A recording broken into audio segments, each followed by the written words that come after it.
And we're back.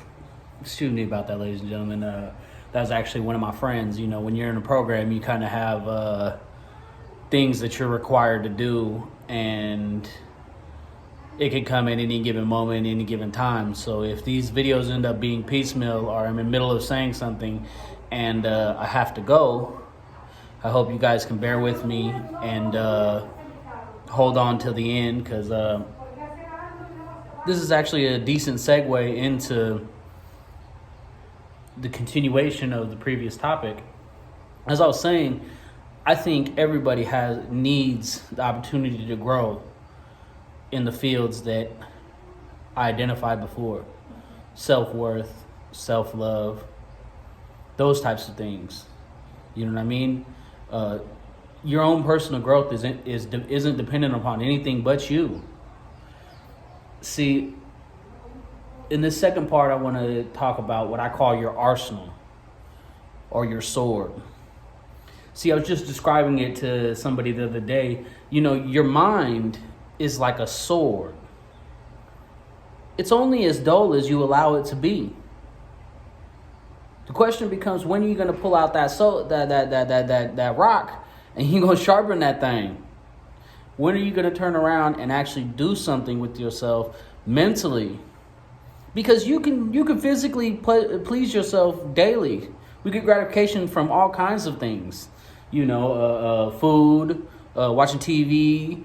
A lot of people's hair problem is smoking. You could get gratification from anything.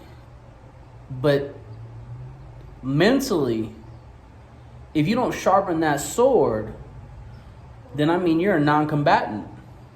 And you're a willful non-combatant. Because I don't know you, I don't know your struggle, I don't know what you're going through. But if you're listening to this video and you're watching this video and you can understand the things that I'm saying about institutionalization, because this sword is the way that you're going to overcome your institutionalization. You educate your mind and you sharpen your intellect, which is this sword. You for sure are going to break out of whatever barriers are holding you. See, the walls of this building that I'm talking about, this institution, are all mental. See, when we go to prison, or when I went to prison, I'll use myself as an example because I'm completely comfortable with using myself as an example, and I can laugh at myself, and I have no shortcomings when it comes to accepting who I am and what my past has brought, where my past has brought me, what my past is. I have no problems with any of that. I'm completely comfortable with sharing my experience and using me as the butt of jokes, using me as the example. So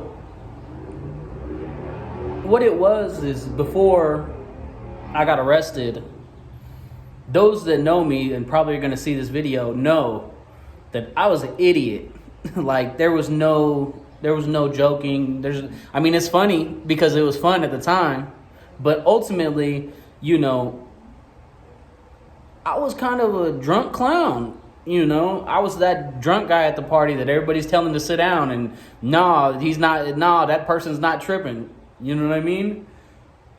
But I created these walls. Let's get back to the point. I created these walls within my mental capacity, within my mentality, within the realm of my mental space. I created these walls by limiting my perception. I limited myself by building these walls and structuring these walls all around me mentally. So I couldn't see what was on the other side of these walls because I was so dead set in acceptance, and I was stagnant. I thought I was comfortable in that realm because I was eating, I was sleeping. You know, those that know me know I was out there. It was real. Like, I was swinging, you know, for lack of a better purpose. Like I said, I was an idiot, you know, and I'm not afraid to admit that. I don't have no misgivings, or I'm not going to sugarcoat none of that. But these walls that I created became a reality, because a thought is only a step away from an action, or a thought is only a step away from being projected into reality. See, these walls I created within my mind that limited my perception became real. when I went to prison. See, literally, those fences, those walls, that institution that I created with these walls was because my arsenal was shot. I left my sword at home. I didn't even come. When I came to the fight, I had a bottle in my hand. I was ready to do the fool with a bottle in my hand.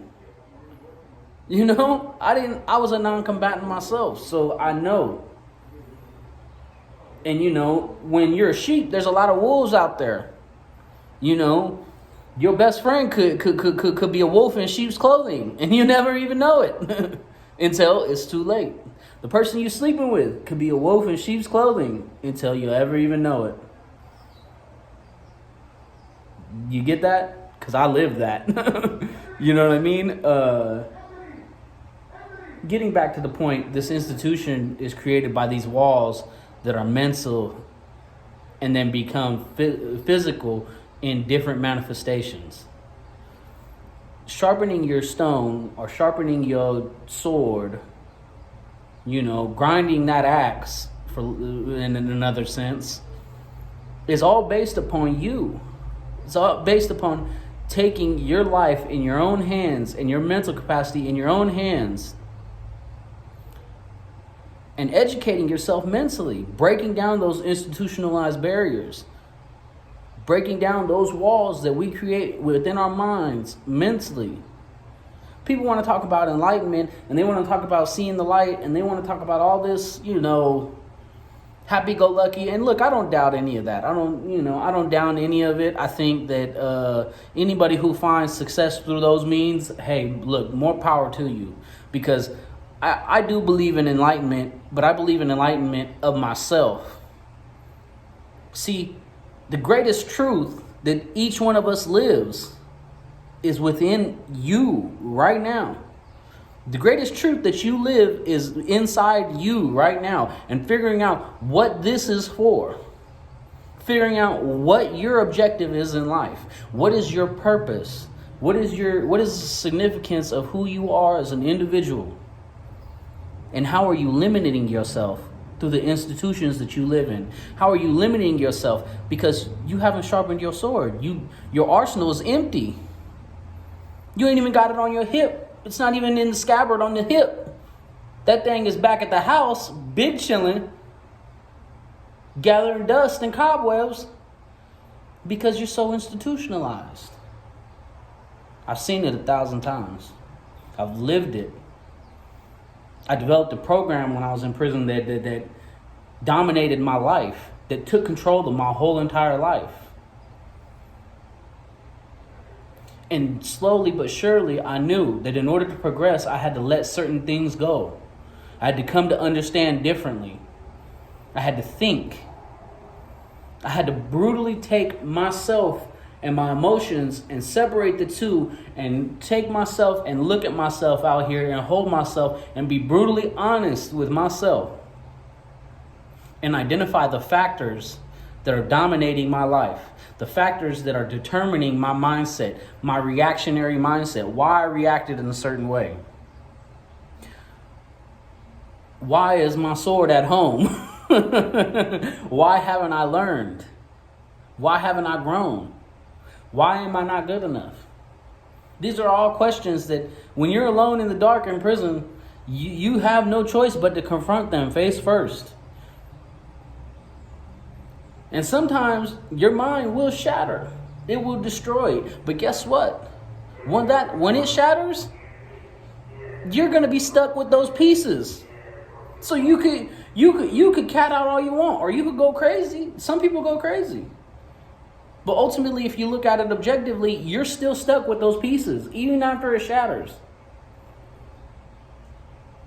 And people who truly know, or people who truly are sincere in their journey to fulfillment, to success, know that even when you shatter, this is just another step of life. I mean, look at the forging process of a sword. You smelt it, you melt it down, you beat it with a hammer, you stick it in the fire, you quench it. You do all these things to it to make it strong.